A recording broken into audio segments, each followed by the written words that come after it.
Next point is the stack class. तो हमने previous session में एरे लिस्ट क्लास देखा है, correct? And this classes are coming from system dot collection namespaces, right? तो अभी आज देखने वाले हैं stack class. The system dot collections dot stack class is a kind of collection that provides controlled access to its element. A stack works on the principle of last in, first out, which means that the last item inserted into the stack will be the first item to be removed from it. जो stack है तो वो क्या करता है, LIFO manner में work करता है। तो यहाँ पे क्या होता है, जो आइटम लास्ट में इंसर्ट हुआ था, ओके, तो वो जो आइटम है वो क्या होगा, फर्स्ट रिमूव होगा, ओके। तो मैं आपको दिखाऊंगा कि ग्राफिकली एक्चुअली डेटा किस तरह से यहाँ पे इंसर्ट होता है। Stacks and queues are very common data structure in computer science and they are implemented in both hardware and software. The insertion of an item onto the stack is termed as push. अगर आपको record insert करना है stack के अंदर को तो this is called push, मतलब उसे पुश बोला जाता है। While removing an item from stack is called pop. और अगर आपको आइटम रिमूव करना है तो this is called pop. If the item is not removed but only read from the top of the stack, then this is called pick. अगर आपको सिर्फ item read करना है, रिमूव नहीं करना है, तो यहाँ पे इस टर्म को पिक बोला जाता है और उसके लिए पिक मेथड है, ओके। तो यहाँ पे तीन मेथड है, push, pop and peek. Push का काम क्या है, रिकॉर्ड इंसर्ट करना। पॉप का काम है रिकॉर्ड रिमूव करना। पिक का काम है रिकॉर्ड रीड करना। The system.collections.stack class provides the functionality of stack in the .NET environment. तो ये एक क्लास है जो सिस्टम डॉट कलेक्शन में आता है और ये क्या करता है, हमें कुछ फंक्शनैलिटीज प्रोवाइड करता है। The stack the class can be instantiated in manner similar to the one we used in the array list. तो जैसे आपने array list का ऑब्जेक्ट किया था, सेम वे आप क्या कर सकते हो, स्टैक का भी ऑब्जेक्ट कर सकते हो। ओके, मैं आपको दिखाता हूँ प्रैक्टिकली कैसे होता है।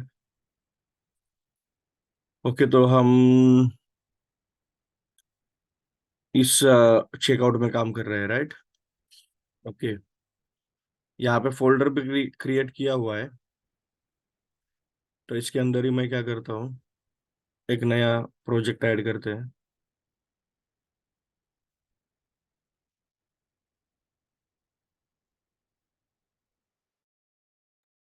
अभी यहाँ पे जो प्रोजेक्ट का नाम मैं दे रहा हूँ, स्टैक में दे नहीं सकता क्योंकि stack itself is a class, right? Inbuilt class है, इसके आगे कुछ ऐड कर दो, okay. Click on okay button.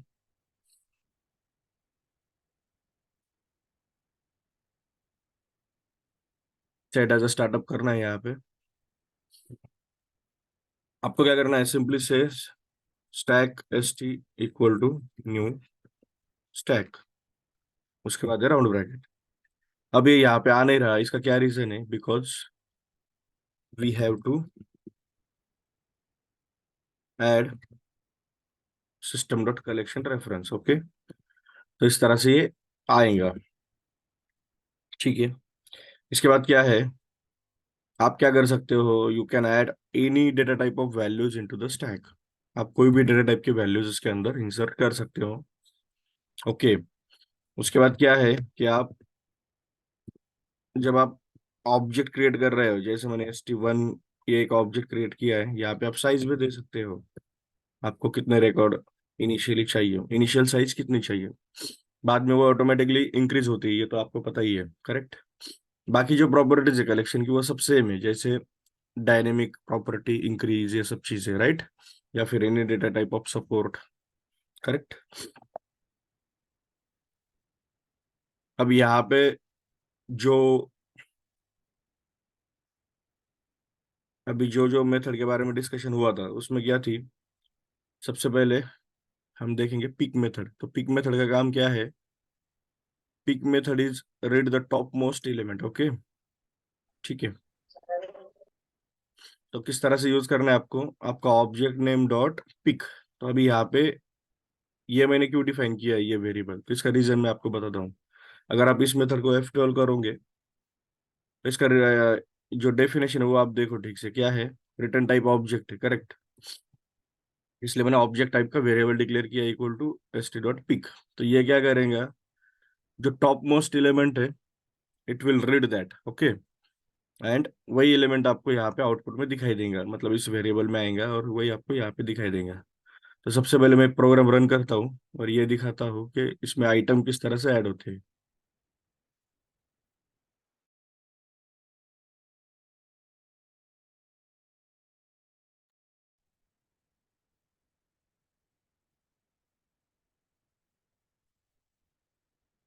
ठीक है, सबसे पहले क्या होगा, ऑब्जेक्ट क्रिएट होगा, जैसे यहाँ पे क्रिएट हुआ है, काउंट 0 है।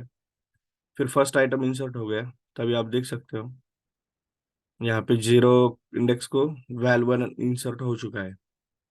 फिर मैंने क्या किया, वैल 2 इंसर्ट किया। अब आप देखो यहाँ पे वैल 2 ऊपर है, वैल 1 नीचे है। तो ऐसा क्यों हो रहा है? बिकॉज दिस इज स्टैक, और स्टैक में क्या बोला गया है, it works on leaf manner, last in first out, correct. मतलब जो एलिमेंट लास्ट में इंसर्ट होता है तो वो एलिमेंट टॉप को ऑलवेज टॉप में इंसर्ट होता है, और जो बाकी एलिमेंट है तो वो पीछे पीछे पुश होते हैं। तो जो एलिमेंट फर्स्ट में इंसर्ट हुआ था वो लास्ट में रहेगा, ओके। अभी अगर मैं ये चारों भी ऐड करूंगा तो अभी आप देख सकते हो, सबसे पहले वैल 1 इंसर्ट हुआ था बट वो लास्ट में चला गया, वैल 2 इसके बाद हुआ था वो सेकंड लास्ट, और जो लास्ट में इंसर्ट हुआ था वैल 4, तो वो क्या हुआ, यहाँ पे स्टैक के अंदर बिल्कुल टॉप में है, करेक्ट। तो अभी यहाँ पे जो पिक मेथड है ये नीचे वाली, अभी ये नल है। तो पिक मेथड का काम क्या है, it is use to read only top most element. तो टॉप में कौन सा एलिमेंट है, वैल 4 है। तो वो वैल 4 का आउटपुट दिखाई देगा आपको यहाँ पे, और वही वो प्रिंट करेंगे, समझे। तो स्टैक जो है तो ये ऑपोजिट वर्क करता है। एरे लिस्ट में कैसा है, जैसे आप एलिमेंट डालोगे वैसे वैसे वो ऐड होते जाएंगे, मतलब फर्स्ट एलिमेंट डाला है तो वो 1 नंबर को ही रहेगा, सेकंड एलिमेंट डाला है तो 2 नंबर को रहेगा। बट स्टैक में ऐसा नहीं है, जो एलिमेंट आपने फर्स्ट को इंसर्ट किया था वो लास्ट में चला गया, करेक्ट। और जो लास्ट में इंसर्ट किया था वो फर्स्ट को आ गया, तो that's why this is called LIFO, last in first out, okay.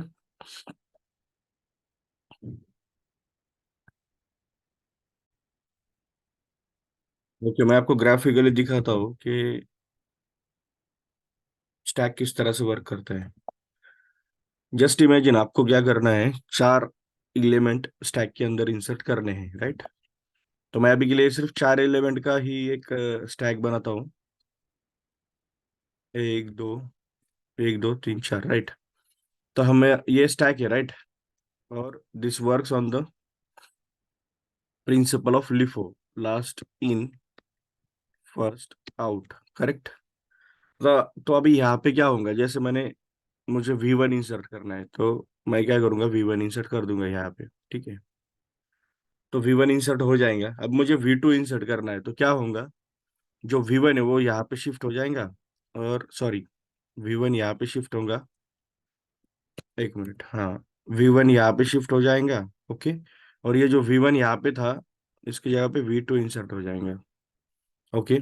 अब मुझे V3 इंसर्ट करना है, तो ये जो V1 है यहाँ पे शिफ्ट होगा, ये जो V2 यहाँ पे शिफ्ट होगा, और ये जो V3 यहाँ पे इंसर्ट होगा।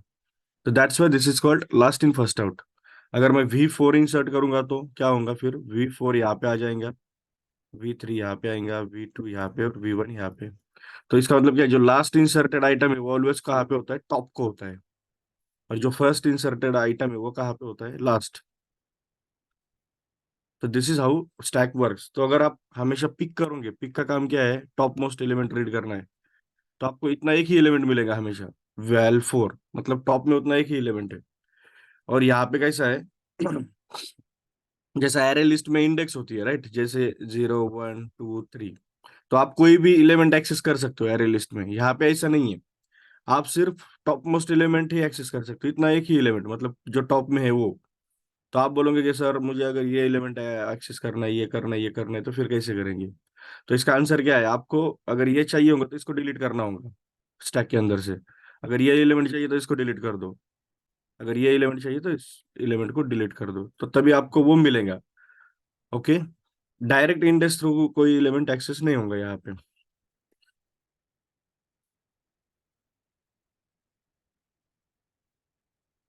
ठीक है।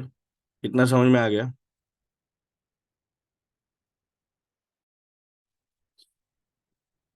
इसके बाद क्या है, पॉप मेथड है। ओके, तो यहाँ पे मैंने अभी क्या किया, एक st डॉट पॉप किया, राइट। तो पॉप मेथड क्या करती है, इस मेथड का भी रिटर्न टाइप ऑब्जेक्ट है, आप यहाँ पे देख सकते हो। F12 करके देखो इसे, ऑब्जेक्ट पॉप। ओके, या फिर राइट क्लिक करके आप गो टू डेफिनेशन कर सकते हो। एक मिनट, ये कुछ तो प्रॉब्लम हो रहा है। ठीक है, आप यहाँ पे राइट क्लिक करके गो टू डेफिनेशन करके भी डिस्क्रिप्शन देख सकते हो, मतलब डेफिनेशन का इसी मेथड की। तो रिटर्न टाइप ऑब्जेक्ट है, करेक्ट। जब पॉप का काम क्या है, it will delete top most element, मतलब जो टॉप में एलिमेंट है वो डिलीट हो जाएगा। तो इसके बाद फिर से पिक कॉल करके देखो आप, पिक फिर से कॉल करनी होगी तो आपको पता चलेगा कि कौन सा एलिमेंट प्रिंट हो रहा है।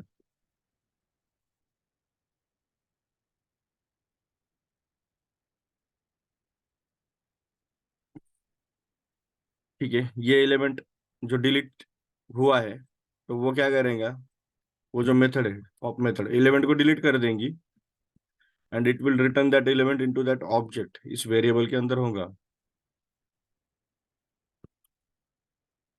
ओके, तो अभी रन करके देखते हैं एक बार।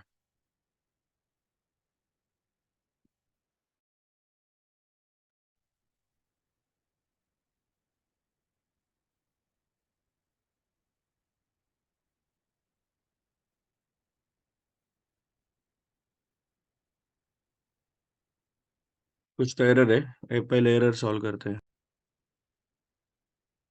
ठीक है, कुछ एरर नहीं था एक्चुअली, वो प्रोग्राम ठीक से डिबग नहीं हुआ था।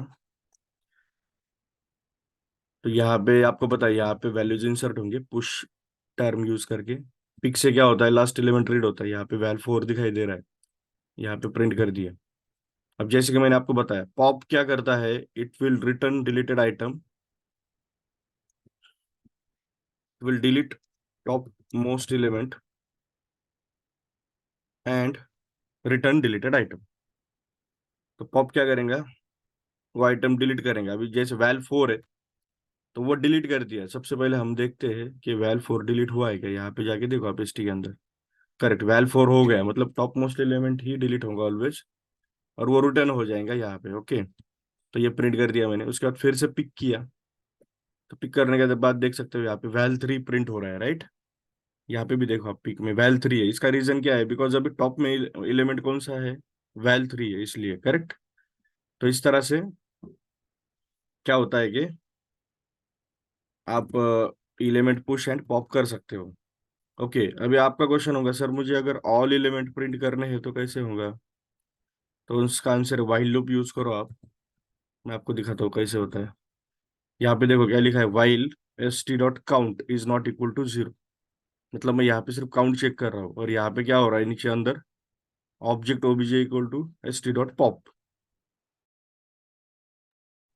मतलब ये व्हाइल लूप तब तक घूमता रहेंगे जब तक ये जो स्टैक का जो काउंट है 0 नहीं होता। और हर इटरेशन में क्या होगा, यहाँ पे पॉप मेथड कॉल होंगी, मतलब हर इटरेशन में एक एलिमेंट पॉप होगा, राइट। तो अब देखते हैं ये फॉर लूप कैसे वर्क कर, सॉरी, ये व्हाइल लूप कैसे वर्क करता है। अब यहाँ पे एस टी में वैल्यूज कितने हैं? 3 है, वैल 3, वैल 2, वैल 1, करेक्ट। तो अभी फर्स्ट एलिमेंट मैंने पॉप किया, वैल 3, और यहाँ पे प्रिंट किया, राइट। तो वो एलिमेंट प्रिंट हो जाएगा यहाँ पे, ये हो गया करेक्ट, वैल 3।